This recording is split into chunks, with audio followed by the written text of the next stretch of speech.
عضو مجلس الأمة النائب خالد شخير، أهلا بك. حياك الله حياك الله. يعني مرسوم أميري صدر بتأجيل اجتماعات مجلس الأمة لشهر، كيف تلقيتم هذا الخبر؟ هو في البداية يعني هذا يعني حق مطلق لصاحب السمو، وهذا التعطيل جاء وفقا للدستور كما نصت عليه المادة 106 من الدستور.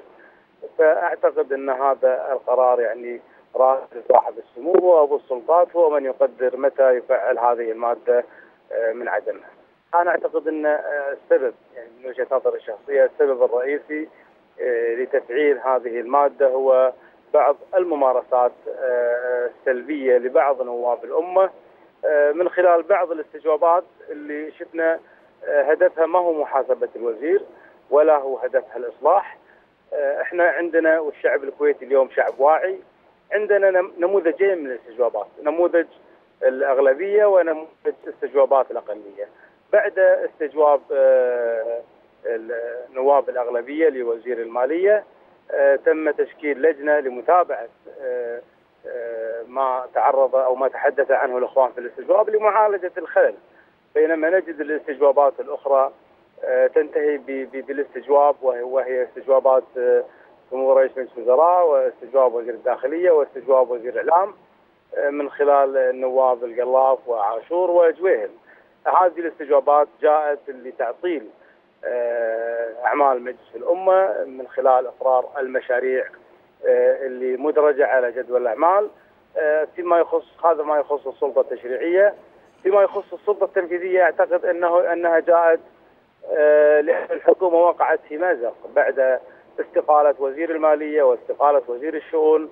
الحكومة كان هناك أمامها مأزق كبير في إعادة تشكيل الحكومة تشكيل جذري أو توزير وزيرين أو ثلاثة وإكمال دور العقاب.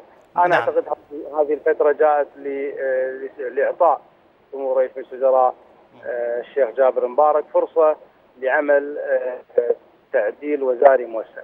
نعم، طيب الوزير المويزري أوضح يعني بأن مرسوم التأجيل لا ينطبق على عمل اللجان، هل هذا يعني جميع اللجان الدائمة والمؤقتة يعني هل ستستمر في اجتماعاتها؟ نعم بكل تأكيد، يعني احنا اليوم اجتمعنا اليوم، جانا الخبر احنا في اللجنة التعليمية واستمر اجتماع اللجنة التعليمية، وكذلك غدا لدينا نتكلم عن لجنة المعاقين، لدينا اجتماع باكر ان شاء الله راح نكون متواجدين لمناقشة الامور الموجودة على جدول اعمال اللجنة. طيب ماذا بالنسبة للجان المؤقتة؟